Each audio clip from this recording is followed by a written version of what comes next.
Hey, welcome back. This is Gary Mitchell, and this is part 5 of my series exploring the book of Romans as a spiritual formation handbook.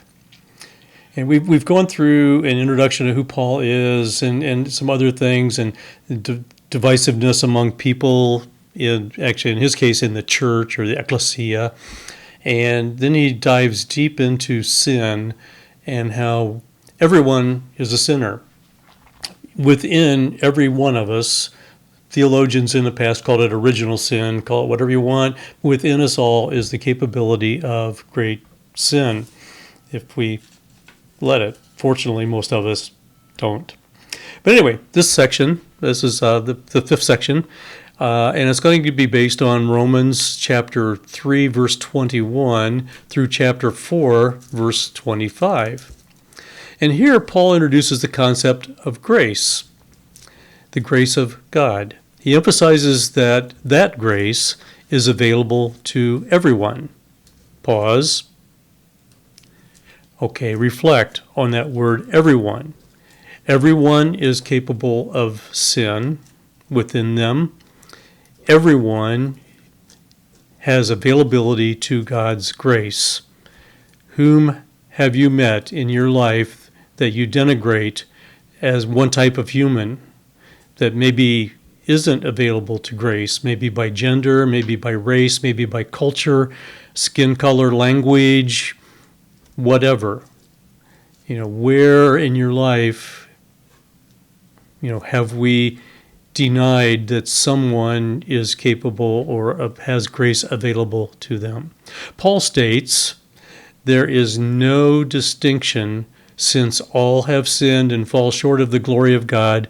They are now justified by his grace as a gift through the redemption that is in Christ Jesus. Can I boast of God's righteousness because I follow the law? He says. That would be Jews. Can I boast of God's righteousness because I'm a good person? Gentiles. He continues, no. Rather, through the law of faith, for we hold that a person is justified by faith apart from works prescribed by the law. Or is God the God of Jews only? Is he not the God of Gentiles also? Yes, of Gentiles also. Since God is one, basis of our faith, we worship one God. Monotheism, they call it. And he will justify the circumcised on the ground of faith and the uncircumcised through that same faith.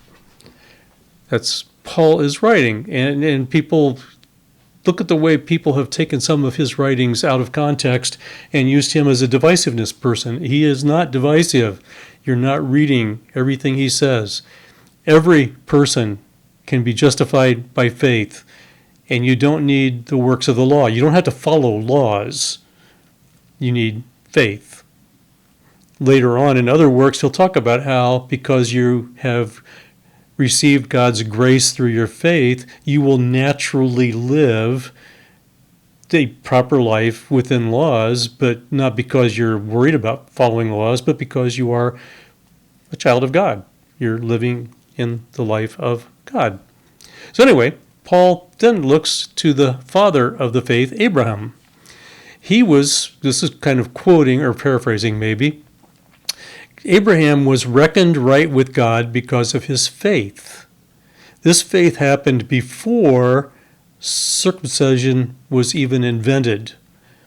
Long before Moses wrote the law, Abraham was reckoned right because of faith.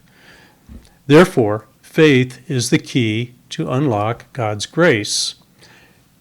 Paul also echoes Jesus' words that the law was not rejected. Rather, it was fulfilled. He tried to explain this complicated idea in his letter to the Galatians. The idea is, through our faith, we inherit God's grace. The result of this is freedom. On the one hand, we no longer need to worry about keeping every smallest detail of the law for fear of separation from God. On the other hand, because we are living in faith and grace, we will naturally fulfill the requirements of the law, especially as defined by Jesus. And what did Jesus say? You shall love the Lord your God and your neighbor as yourself. This reflects the manifestation of grace as defined by John Wesley, where he calls it justifying grace.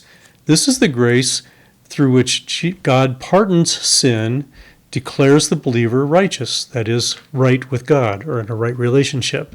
It's received through faith and represents the moment of conversion, or being born again, as people like to say.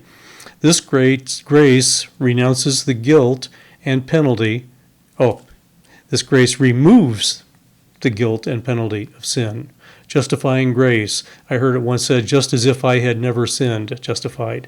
But anyway, there it is. So now already by chapter 4, we're getting into the crux of the whole matter of faith and grace. So I wish you good grace for today. Have a graceful day, and we'll pick you up on my next session. Thank you.